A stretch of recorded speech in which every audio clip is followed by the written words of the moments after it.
The developer of the Shard has begun a public consultation for its proposed U1.5 BN redevelopment of Liverpool Street Station. The plans by developer Sellar include removing the 1980s roof and original station entrance, and constructing a 10-story hotel and office block. The site's owner, Network Rail, says the project will provide long-lasting benefits. But critics including the Victorian Society argue heritage will be lost. As part of the scheme, Sellar has employed architects Herzog and de Meuron to design the new facilities. Sellar is working with train operator MTR and Network Rail alongside Transport for London and the site's Hyatt Andaz Hotel to deliver the plans. The new complex would feature office, retail, and leisure spaces, with new public and green areas around the immediate vicinity. The original ballroom of the Grade II listed hotel, formerly the Great Eastern Hotel, would be open to the public for the first time. Sellar said the works would also achieve U450MN upgrades to alleviate access, capacity, and overcrowding issues to transform the passenger experience for millions of station users, at no cost to taxpayers or fare-paying travelers. It argues this will create better step-free access and improve accessibility across the station, with the installation of 7 disabled lifts instead of one that exists currently.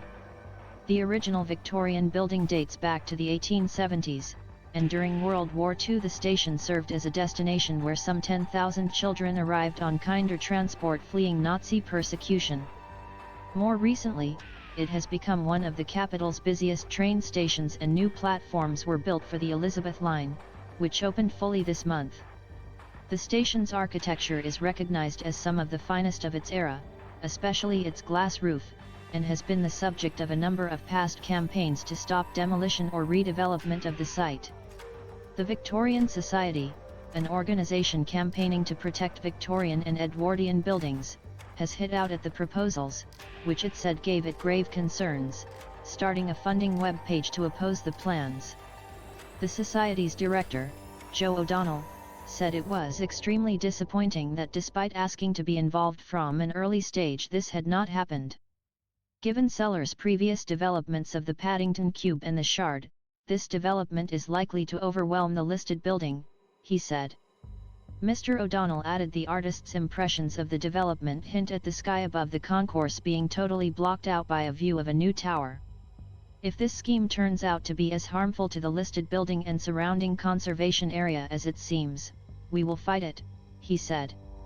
Meanwhile, Robin Dobson, Group Property Director at Network Rail, said, the plans would transform Liverpool Street Station into an exciting mixed-use destination in its own right, whilst sensitively restoring and showcasing the station's heritage architecture. We're delivering it through a public and private partnership, which will provide long-lasting benefits for the local community and the region. A public consultation submission form can be accessed via the website for the proposed development, and an exhibition at the Andaz London Liverpool Street Hotel closes later. Sellar said it anticipated submitting a planning application in 2023. Follow BBC London on Facebook, Twitter and Instagram.